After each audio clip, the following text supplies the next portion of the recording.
Hello everyone, this is Direwolf20 and welcome to episode 100 of Direwolf20's Let's Play series. Hooray! We are on episode 100. Now I know some of you were concerned, is episode 100 the final episode? Sometimes it is, sometimes it isn't.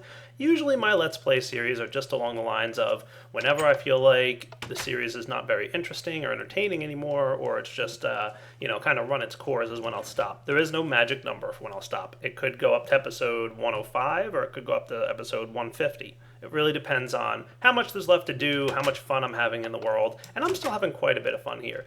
There's still some things I haven't explored in a lot of different mods, and there's even some mods I haven't even touched, believe it or not, that I would like to play with and do some more cool things with.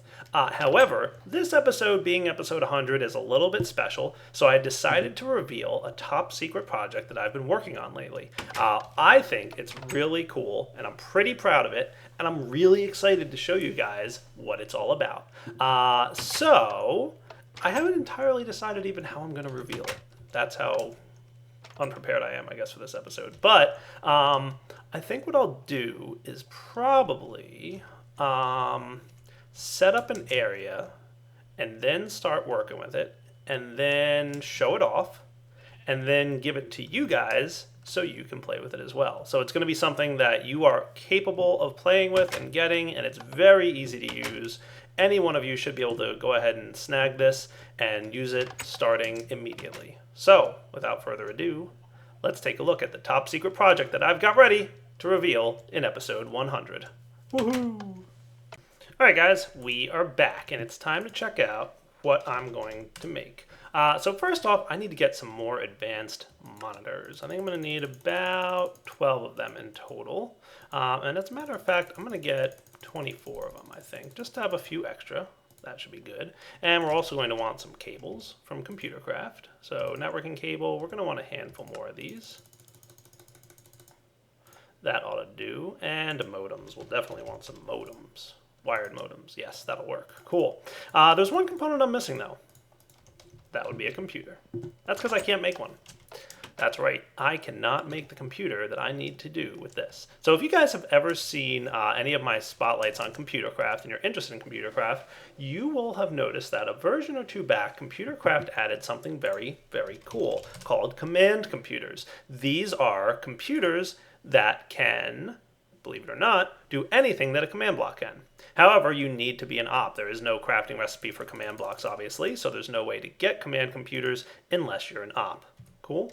So we are going to today check out for the first time something really cool made with command computers, at least something I think is really cool. You guys will have to be the judges. Now don't worry, this is not an episode where you're going to see lots of coding. This is going to be an episode showing something that I made with Computercraft that I think you guys will all really think is neat, or at least I hope so. So if you're one of those people who really doesn't like Computercraft stuff, please don't turn away just yet, because I want you to check it out and then tell me if you think it's good or not. Cool? So let's go ahead and enable cheat mode.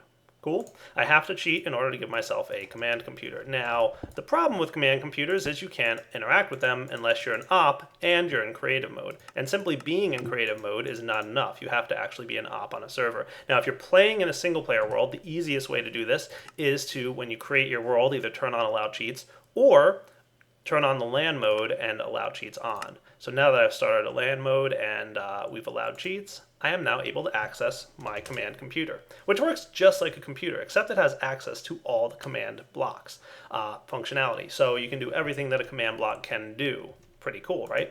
Now, just as a demonstration, I will show you, let's say commands, let's see, I think it's something like this. There we go.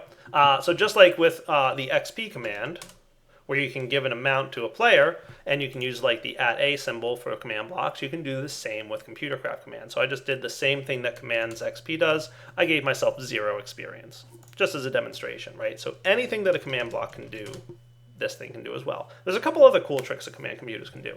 However, I'm not going to do a whole coding tutorial. What I'm going to do is show you guys a neat program that I wrote that I hope you'll like. So let me first go ahead and download a couple things. First, we're going to want to get our button code. Now this is actually an updated version of the button API. So pastebin get This is the code, and I'll link this in the description of this video, and I'll also put it in my forum post so that you guys have easy access to it. But that's the pastebin code for the new version of the button API, which adds just one particular feature that I needed for this. Okay, so if you want to use this program, you're going to want to go ahead and use these following codes, right? So you'll also want to do pastebin get. Here's the code for a program I wrote called save area.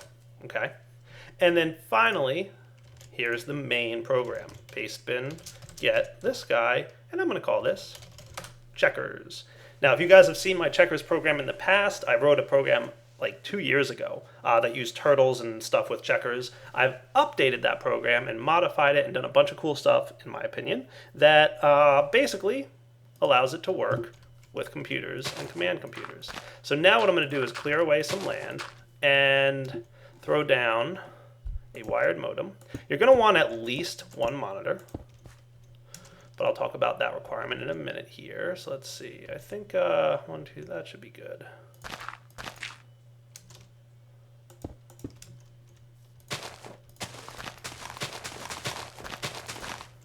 And I'm going to put these monitors on the ground.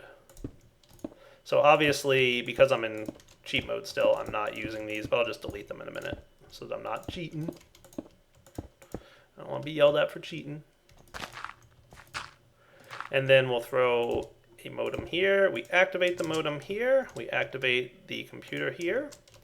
And that's pretty much all you need to do. And yes, I'm cheating in dirt. Don't yell at me. In order to get this program working. Now, when you first want to run the program, you're going to want to run checkers. And the first time you do it, it's going to tell you that there's a blocks file that's not found. And make sure to download and run the save area program. So you have to run that first. Okay? So download the 3 pastebins and then run the save area program. Now, this takes about a minute or two. Okay? And what it's doing is it's analyzing every block in this area directly in front of it, and it's going to save it to a file on the program on the computer here called blocks. So you'll see that when we tried to run checkers, it detected that that blocks file isn't there, and it's telling you that you should run the save area program first. This isn't 100% necessary, but it's one of the features that I thought was really cool, so I really enjoyed writing this part of it, and you'll see what it's all about in a minute here. So like I said, it takes about a minute or two to run. When saving board is complete, you can now run the checkers program. Dun dun dun dun! Nothing happened, except the monitor's on. Cool. So welcome to Mind Checkers 2.0 by Direwolf20. Now there's a couple things you can do here. First, remember I told you that it saved all the information about the blocks in the area in front of it. That's because this program will automatically place a checkers board in the world for you. So when I hit place board, boom, checkers board placed in the world, all through command blocks. Very cool. Because we went ahead and saved the area, and I want to keep it daytime so you guys can see this pretty well, we can also reset the area. So by clicking reset area, boom, it puts everything back exactly the way it was. Very cool. I'm pretty proud of this feature. I think it's pretty neat. So basically what we did was we saved every piece of information about all the blocks in the area that we'll be overwriting with the checkers board, boom, and put it into a file. Now, one thing you guys should know is that the way these things write data is they can really only write basic information about a block. Anybody really familiar with Minecraft? It means it can write the block name and it can write the metadata of the block, but it can't write things like block state and it can't write things like NBT. So I wouldn't recommend throwing this in the middle of your base with a whole bunch of machines and modded items and chests and stuff, because it won't remember the contents of chests, it won't remember the contents of furnaces, it won't remember the contents of a lot of things, so it won't know a lot about the blocks. But basic blocks like dirt and grass and all that stuff is easily saved and overwritten. So like I said, don't throw this in the middle of your base and expect it to remember the configurations of your AE system when you overwrite it. That probably won't work too well. But you can see the board is placed. Cool. Now, once we've placed the board, we'd probably like to start a game. Dun dun dun. The next thing it does is it automatically finds all the nearby players and lists them for you. Unfortunately, just one player, not so fun. I mean, you can play against yourself, but this is definitely recommended for use on a server. So let's go ahead and just trick the code a little bit into thinking there's more people nearby. And I'm going to go do this off camera for a second. So here's a piece of code that's basically giving 0 experience to all the players. And you'll notice that when that happened, it wrote that to the console. The computer's aware of that, and then it looks at that string and finds the player name. And that's where it gets the name of all the players that are currently on the server. And it adds them to an array. So I'm going to go ahead and add Soren, Pahamar, Notch, and Zeldo. Cool. We will save checkers and run it again. So the same thing works. What we've got here is still the ability to place the board and reset the area. Cool. Now notice that because it's writing that to a file, the area, by the way, you don't have to run that save area program more than once. Actually, funny story is it used to be on the main screen here where you could run save area, but when I was showing this to Soren, he decided to place a bunch of expensive blocks in the area and then just keep resetting it and using it to dupe items. So I had to take it away because Soren. So now that I've got the board placed, I can go ahead and start game. Dun, dun, dun. And we'll notice that because I manually added other players to the list here, Soren, Notch, Pahamar, and Zelda show up. Let's say that I will be player 1 and Pahamar will be player 2. Ready for the next cool feature that I'm pretty proud of? Dun, dun, dun, dun. So you'll notice what happens here is that it goes ahead and places heads from Minecraft in the world, and it researches the skin of the player that you choose. So whatever player you happen to choose in the world is the one that their head gets placed. So for example, if I chose Notch and Soren, ta-da, there's Soren heads and Notch heads. How cool is that? I'm pretty proud of this feature. It was actually relatively easy to do once I figured out how Minecraft Skulls blocks worked. So if I did Zelda and Pahamar, dun dun dun, how cool. I'm pretty proud of that one. And don't mind the lighting glitch. I think there's a block in the world here. It's nothing to do with the checkers program. It's I think it's the furnace I have underground there causes a little bit of a lighting glitch. So if we made Pahamar player 1 and Direwolf 20 player 2, you'll notice Pahamar is on this side and Direwolf 20 is on that side. Nice. Also, you can kind of tell why I wanted to, add other players here. So I'm going to go ahead, like I said, and make Direwolf 20 player 1 and Pahamar player 2, and ta-da! We've now implemented all the heads and everything as checker pieces. Cool. And you'll notice that it tells you currently on the top right whose turn it is, how many pieces are left for the red and black player. You have the option, of course, to do new game, like I showed you, and quit if you want. So if you hit quit here, it goes back to the main menu, at which point you can reset the area, place the board again, etc. Also, you don't have to click place board before start. I kind of liked having that feature, but if you start and do Direwolf 20 and Soren, it will still place the board. It won't necessarily do it as cleanly. As you can see, it dropped a little thing there, but no big deal. It works pretty well. So we've gone ahead and got our Direwolf 20 versus Soren going. Let's go ahead and play some checkers. So all you got to do is right-click on a piece to move it. Now, it is kind of going to make sure that you do the right thing. So it won't let me move black pieces because it's currently red's turn. Okay, in order to move a piece, you right-click on a red piece that you want to move, and it tells you the XY coordinate of what you're moving. So 3, 3 is being moved. And if I tried to move it here, for example, it just cancels, right? So it won't let you move somewhere that you're not allowed to go. However, it will let you move somewhere you are allowed to go. And it's going to go ahead and dynamically move that piece in the world. Cool. So now it's black's turn. So I'm going to do something like this.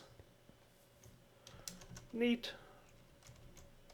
And then I will have my red checker piece jump him. So I won't be able to move backwards. It also tells you that you have to jump. One of the rules of checkers, which I think some checker players follow this rule, others don't, but it is an official rule, is if you can jump, you must. So if you try and move somewhere and you're allowed to jump, it's going to tell you you have to jump.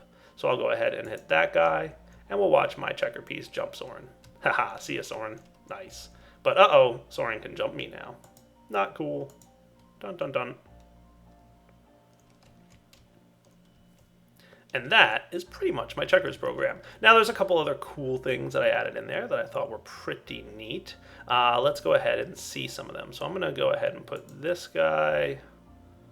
It's red's turn right now, so let's do this here. And this guy here. And then we'll put this one here. This one here. And we'll put this guy here. And this guy here. Oh, black has to jump. Okay, cool. No biggie. Now it's red's turn. Watch. Boom to here. It's going to automatically detect that you have the ability to do a double jump. Ta-da! So you can see double jumps are available, and it'll tell you so. All you have to do is right-click on your new destination, and it'll go ahead and move your piece up there. And it can double jump again. Hooray! Ready to be kinged. Ta-da! Yes, king support is definitely involved as well. So you can you get kinged once you hit that point, and now it's black's turn. So if I had black move here, for example, which would be a terrible move for black, I can go ahead and jump him twice with my king.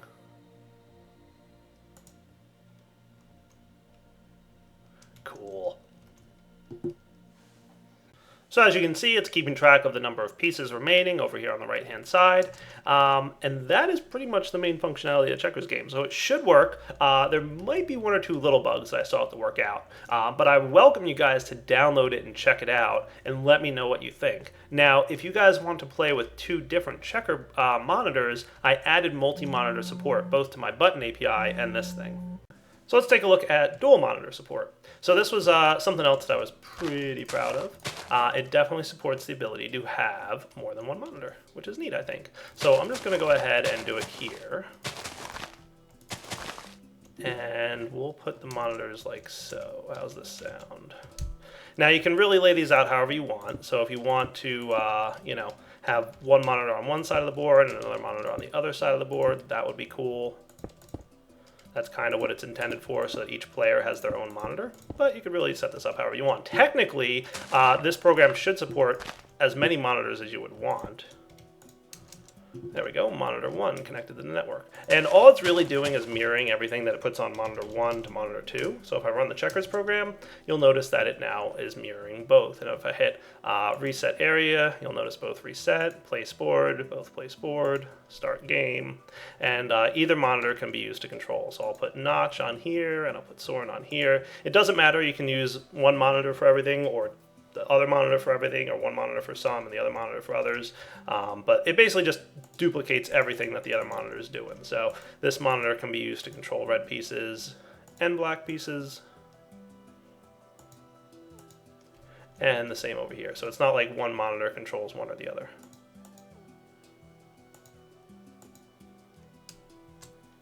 So yeah, dual monitor support would be cool. So, if you're planning to build like a checkers arena, and you're on a server with a bunch of friends and you want to set up an area where one monitor is on one side of the board, the other monitor is on the other side of the board, and each player can kind of do whatever he wants, that's totally cool and doable. The other thing about the program here is you don't need to be an op on the server to interact with the monitors. You do need to be an op on the server to interact with the computer program. So what I would do is make a startup program that does shell.run checkers, so that whenever the monitor in this area is loaded, if it's chunk loaded, great. If not, whenever the server starts up or when the chunk loads, the program will start and players can come over and they no longer have to be ops. So I can turn off survival mode and you'll notice I can't interact with the computer, but I can interact with the monitor. So I can still reset area and place board and play the game. So if you're an op on a server and you want to, go ahead and let players play this game, not a problem. It's not like they'll have access to any commands that they won't have. Technically, they will be able to mine up the bricks and the wool. There was really no good way for me to prevent that I know of. I'm still getting my head wrapped around command blocks, so I'm not super good at them. But technically, they can do that and then just reset area, and you'll notice that it, will set down another piece of wool and brick, right? So I could just get infinite bricks if I want. No big deal. Shouldn't be too much of a problem. You can just dissuade your players from doing that. And I'm going to see if I can come up with a better way to protect those blocks. And that, guys, is pretty much the secret project I've been working on. Dual monitor support, resetting the area lets you put everything back to the way it was, placing the board, same thing. Starting game, choosing players. Again, it'll find all the nearby players. I manually added a couple just so that it, was more interesting and, properly skinned heads and whatnot. And, yeah, it's pretty neat. I thought this was a cool idea. I was pretty happy with this one. Also, it does support any orientation. Anybody who's familiar with computer craft programming might wonder if it has to be facing north. like it is now, the direction it's facing is where the monitor is, or the screen is, so that's north. No, it does not. It will work in any orientation.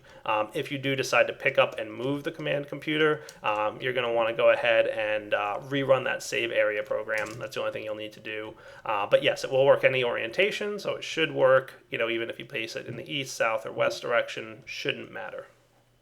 So I'm going to leave this game. I'm going to reset area here, but I'll leave the computer and the monitors here so that when you guys download episode 100's world download, you've got this in world to play with. So you can check out, the concept of placing the board and resetting the area, and you can kind of play with it a little bit.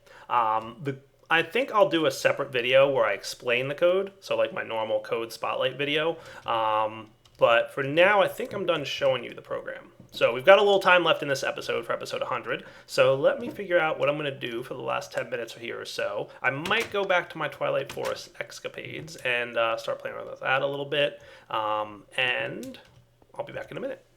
Oh, and by the way, I'm not cheating too badly, so I'm deleting all my monitors and network cables and wired modems and all that good stuff. I think I deleted more wired modems than I had to, but that's okay. And back to recipe mode. Ta-da!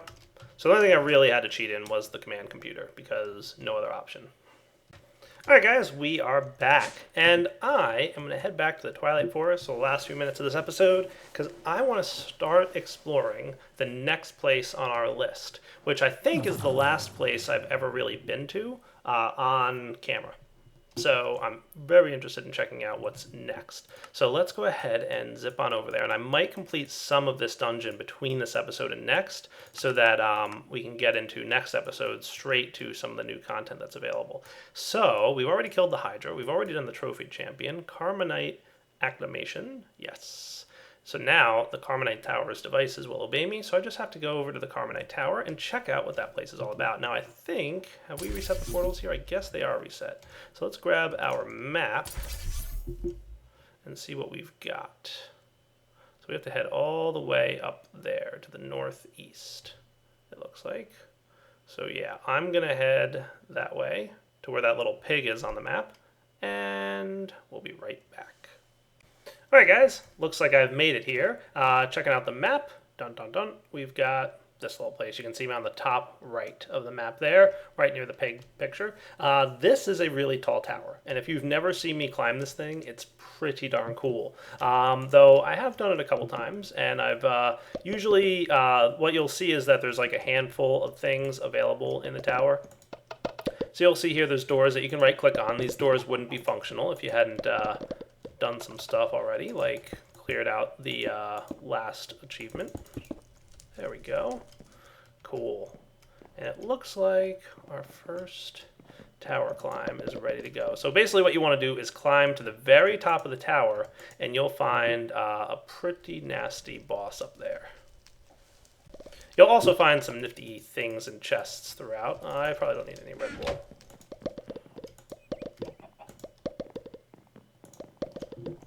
So part of it is like a maze type area. Let's see. I'll take a diamond or two. That shouldn't hurt too bad. And I'll be sure to throw these guys into the AE system. These charms of keeping are nice, by the way. They let you keep your items when you die. There's 3 tiers of it, and you can craft them up to the top level, and you'll get some good stuff from that. So I don't have to worry too much because this isn't really much of a maze. Oh, but this area is cool. Nice. So this area is neat. These blocks prevent you from building within their area of effect. So you'll see as I try and like pillar my way up here, it's not going to let me actually do that. So you actually like are forced to kind of climb your way up to the top here. So if we climb up these steps, oh boy. You know what else is probably a good idea? I find that removing your Sojourner Sash is good in this area, because it's a little bit tight and tricky. So if you flip this lever, what it's going to do is it's going to start, turn it on, it'll start building out a platform in the direction that your player is looking. So I'm looking in this direction now, so that's why it's building out in that direction. And then I can actually walk along that platform. Nice, right? And eventually it'll clear out behind you, so make sure to travel down that pretty quickly, would be my recommendation. So we probably want to get to this platform next, so I'll look this way, and then look this way, until the ticking stops at least. Nice. And up we go again. Cool, right? So I probably want to get to that. Whoa, who's shooting me?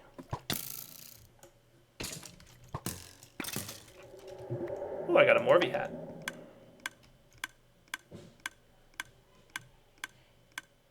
There we go. You just have to be a little bit careful, and it's really not that hard to climb once you get the hang of it. You'll notice there's glowstone blocks there with levers on them, so if you want to light up the area, you're more than welcome to. I rarely make the effort just because it's really not necessary.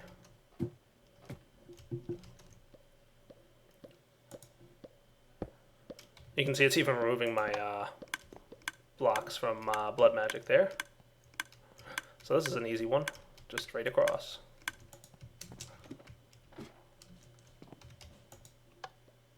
Cool. Let's see, how...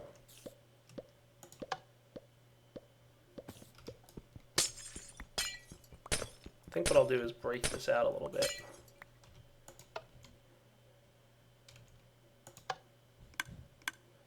And then a quick sharp right turn. There we go. Nice. And that should get me pretty darn close to the top.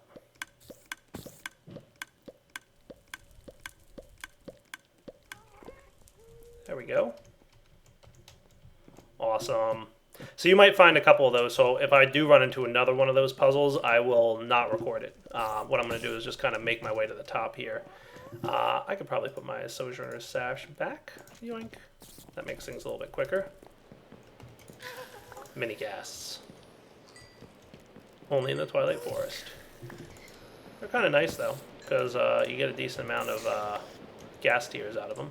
Alright, so what do we got here? We got a lock puzzle. So when you find the lock puzzle, you can't open it unless you have the 4 locks. The 4 keys for the locks, and you'll find them by exploring through the unlocked doors on this level. So I will look through one of these doors, and then we'll come back after that. So you'll often find that the tower is a little bit broken. It's really tall, by the way. And by the way, if you had flight, you could probably just fly straight to the top, but that's one of the main reasons I avoid flight on this map, or on this dimension, just because, like, this tower is actually, in my opinion, really cool and really impressive. So I feel like it's completely negating some of the fun of climbing this tower if you have flight. Like, so that's just my opinion on it.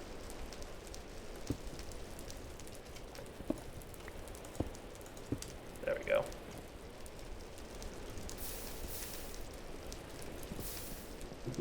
And just, this is actually one of the worst that I've seen in terms of structures, but looks like we've kind of gotten to a point now where, alright, so that's an outside area kind of deal.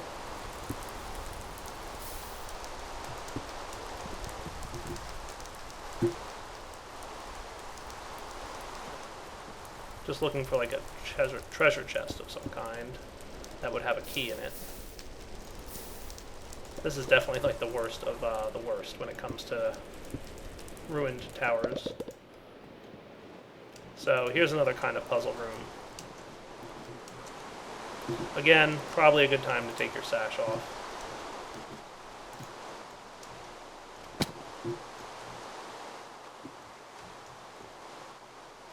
There we go. And at the top of this room should be a chest with hopefully a key in it. Not every path out of that key room or the locked door room is going to have a key in it, but there should be a total of 4 throughout. So, and you need all 4. So there's what we're looking for. And there's a key, tower key. Nice. So that's 1 out of 4. You also see some other nice stuff that you can get. So yeah, I'll definitely snag these things and throw everything into the A system, except the key, obviously, and not the big potato if I can avoid it. There we go. Clean up my inventory a bit. Nice. So that tower key corresponds with one of the locks on the tower. So let's pop down here. I'm going to throw my sash back on. There we go. Just want to kind of just quick look to see if I missed any doors in here. I think I already went through that door. That looks like a door I haven't traveled through yet.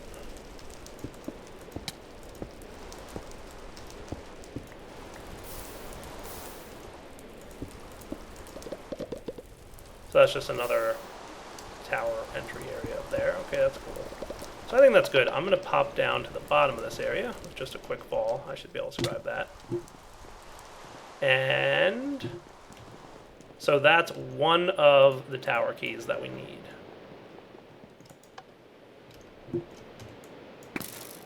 That is a complex hat that he was wearing. So we've got a couple more paths to explore. That one and that one, obviously.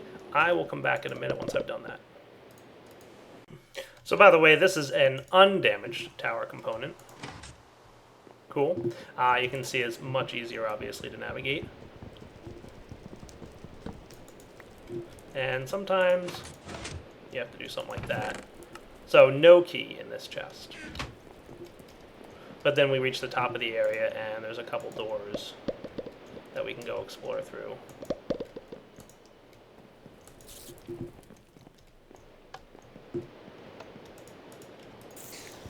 And we'll see if there's any keys up here.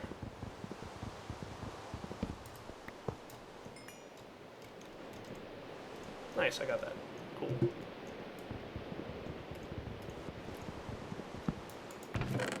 Yes, tower key number 2.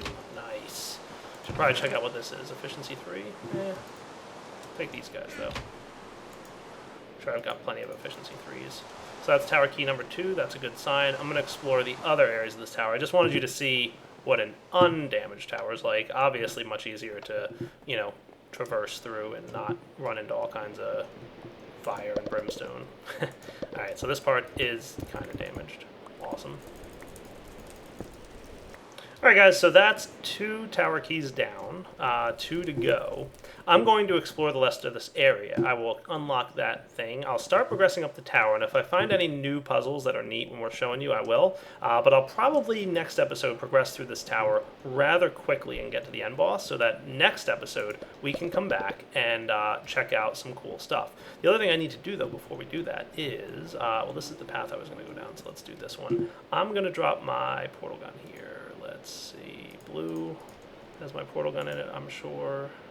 Yes.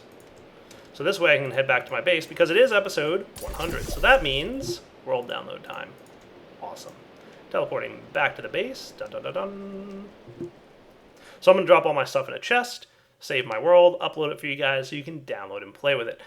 Please definitely leave me some feedback on how you liked the checkers game. I'm pretty proud of it. I think, as I mentioned once or twice, I think it's pretty cool. I definitely would like to hear and see if you guys have played it, so feel free, take some screenshots if you go ahead and download it and do some cool stuff. You know, shoot them over to me on Twitter or something and say, hey, Dyer, I downloaded your checkers program. It's working great. If you have any problems with it, let me know. I will try to resolve them as best I can. Like I said, it should be pretty stable, but you know, it's possible that there's a couple bugs here and there that I have to sort out.